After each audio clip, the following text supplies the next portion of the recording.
India gate पे परसों programme है कैंडल्स का, तो उसके बारे में क्या कहना चाहेंगे आप?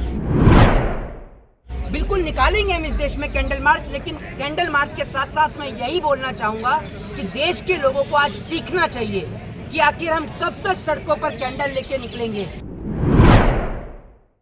आखिर कब तक हम सड़कों पर बैठेंगे। क्या इस देश के संविधान को हम मजबूत नहीं कर सकते? क्या हमारे देश की सरकार बलात्कार, रेप जैसे संगीन मामले में डायरेक्ट फास्ट ट्रैक कोर्ट के जरिए फांसी की सुनवाई नहीं कर सकती? जिस तरीके से नरेंद्र मोदी जी कई विदेशों का दौरा करते हैं और कई देशों में विदेशों में जाकर घूमते हैं, क्या वो वहाँ की कानून व्यवस्था को नहीं देखते?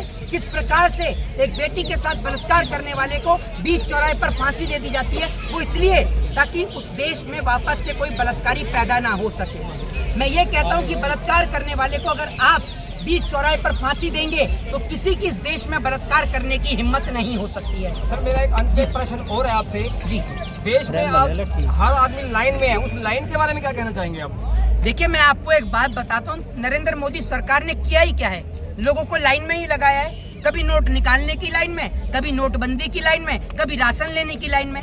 पूरा सारा कार्यकाल तो उन्होंने राशन की लाइन में या ऐसी लाइन में लगाकर ही बितवा दिया। भाई, देश के प्रधानमंत्री एक स्ट्रेटजी के तहत काम करते हैं। कहने का मतलब ये है कि जब आप लोगों का दिमाग कहीं और डाइवर्ट हो जाएगा तो ना तो आपको शिक्षा याद आएगी, ना आपको महंगाई सूझेगी, ना आपको बेरोजगारी नजर आएगी। हर दिन देश की सरकार का कोई ना कोई नेता आकर ऊटपटांग बयान देता है और देश के नौजवानों का माइंड यानी उनका दिमाग जो है वो डाइवर्ट करने का काम करता है।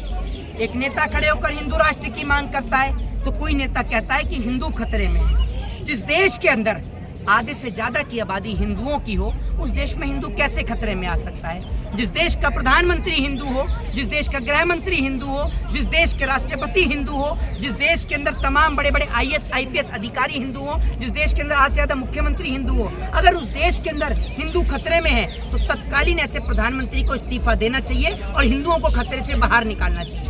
ये बात सुनने में वहाँ अच्छी लगती है या हिंदुओं की आबादी कम हो। एक देश है इंडोनेशिया जिसकी राजधानी है जकार्ता, वहाँ पर हिंदुओं की संख्या मात्र 2% है। अगर वहाँ पर ये सुनाई दे कि हिंदू खतरे में है तो समझ में भी आता है कि वहाँ पर हिंदुओं की आबादी कम है। लेकिन इंडोनेशिया में हिंदू खतरे में नहीं और भारत में हिंदू खतरे में है, जो कभी खतरे में नहीं आया। जिस देश के अंदर एक ऐसा व्यक्ति जो सबको एक समान हक और अधिकार देके गया, सबको एक समान बनाकर गया, उस देश के अंदर हिंदू क्या कोई भी उसको लगता है कि उसका धर्म खतरे में है, बीमा करा। ठीक है, बीमा कराना बेहद जरूरी जिसको लगता है। आप देख रहे हैं, मैं राजू चित्रा जंतर मंतर दिल्ली में हूँ। खबर हरियाणा से आज मोहित शर्मा जी। एक बात तो बता दीजिए, आप हरियाणा से हैं, जरा वो हरियाणा के मुख्यमंत्री हैं वो मनोहर लाल खट्टर कह रहा हूँ खट्टर उनका तो बता दीजिए जरा। वो मनोहर लाल खट्टर एक बयान दे रहे थे कि स्कूल के अंदर जो है वो टीचर तो बहुत है लेकिन अध्यापक की कमी है। जरा उन्हें बताइए टीचर और अध्यापक में अंतर क्या है? उनका बयान सुनना था। स्कूल गए नहीं है क्या कभी? सर थोड़ा वो आप ही बताएंगे सर इसके बारे में। स्कूल गए नहीं है क्या? इसके बारे में आप बताओ। खट्टर रहे हैं वो। सर मनोहर लाल खट्टर जी हैं सर। खट्टर जी हैं, कुछ काम तो करते नहीं हरियाणा के लिए। हरियाणा के पहलवान यहाँ बैठे हुए, एक शब्द नहीं निकल रहा उनके मुंह से। वोट लेने के लिए घर घर आ जाएंगे। क्या कर रहे हैं अभी? चंदा इकट्ठा कर रहे हैं चुनाव लड़ने के लिए। MP और MLA सर वो भी नहीं आए अब तक यहाँ पे। कौन? और भी हरियाणा सरकार के। अरे भैया, मैं ये कह रहा हूँ तो कोई भी नहीं है। जब प्रधानमंत्री है तो उनका मुख्यमंत्री कहाँ से आ जाएगा? प्रधानमंत्री से ऊपर थोड़ी है मुख्यमंत्री। तो ये बताइए ना, हरियाणा के मुख्यमंत्री जी, इनके बहन बेटियां बैठी हैं, अब की बार चुनाव कहाँ से लड़ रहे हैं? अब की बार पूछे मुख्यमंत्री बन जाएंगे? यार बनने की जरूरत क्या, खूब माल बटोर लिया होगा। और बीजेपी में रहेंगे तो ना तो CBI का डर, ना ED का डर, कोई डर है ही नहीं। बीजेपी जिंदाबाद। वो देखे नहीं, एक वो मेम्स चल रहा है आजकल सोशल मीडिया पे कि हाँ जी मैं CBI और ED से बोल रहा हूँ। सर मैंने तो कल ही बीजेपी ज्वाइन कर लिया है। उनका तो नहीं, पहले से बीजेपी में तो कोई डर ही नहीं है। और अब तो बहुत उम्र हो गई है, माल तो बटोरी लिया होगा। पता है क्या आपको कितना बटोरा है?